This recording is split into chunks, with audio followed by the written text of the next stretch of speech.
আজকের পর থেকে আপনি ঘরে বসেই আপনার বিদ্যুৎ বিল বিকাশের মাধ্যমে পেমেন্ট করতে পারবেন।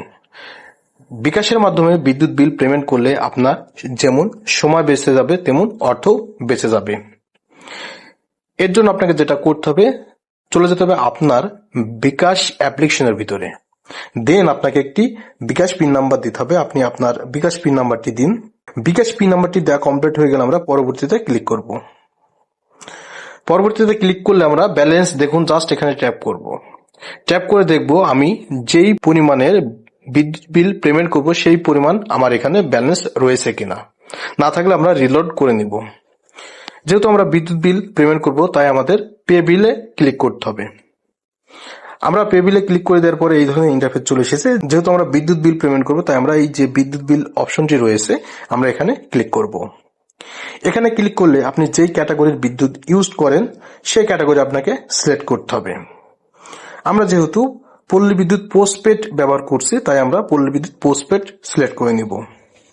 সিলেক্ট করে নেওয়ার পরে এই ধরনের অপশন চলে এসেছে। এখানে বিল সময়সীমা দেখতে পাচ্ছেন এবং ডান দিকে দেখবেন যে একটি অ্যারো চিহ্ন রয়েছে, জাস্ট এখানে ক্লিক করব।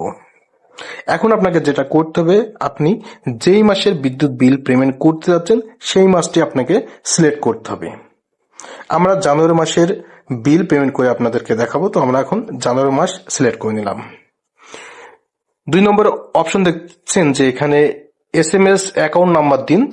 SMS অ্যাকাউন্ট নাম্বার কোথায় পাবেন? আপনার বিদ্যুৎ বিলের পাতায় দেখবেন যে গ্রাহক আর হিসাব নাম্বার রয়েছে, স্ক্রিনে যেমনটি দেখতে পাচ্ছেন। এই হিসাব নাম্বারটি আপনার SMS অ্যাকাউন্ট নাম্বার, তো এখানে আপনাকে ওই নাম্বারটি বসাতে হবে।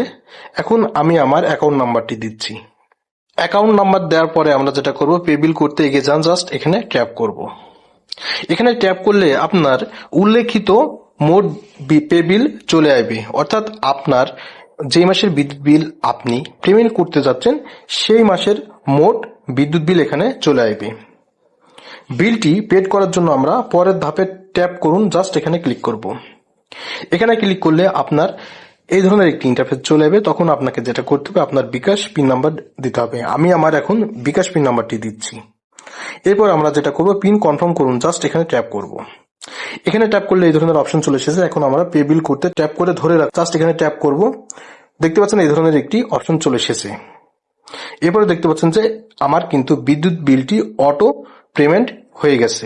আমাদের ট্রানজাকশন যে আইডি রয়েছে, এই যে আইডিটি, এই আইডিটি কিন্তু আমাদের বিদ্যুৎ বিলে লিখে রাখতে হবে। কি কারণে লিখে রাখতে হবে?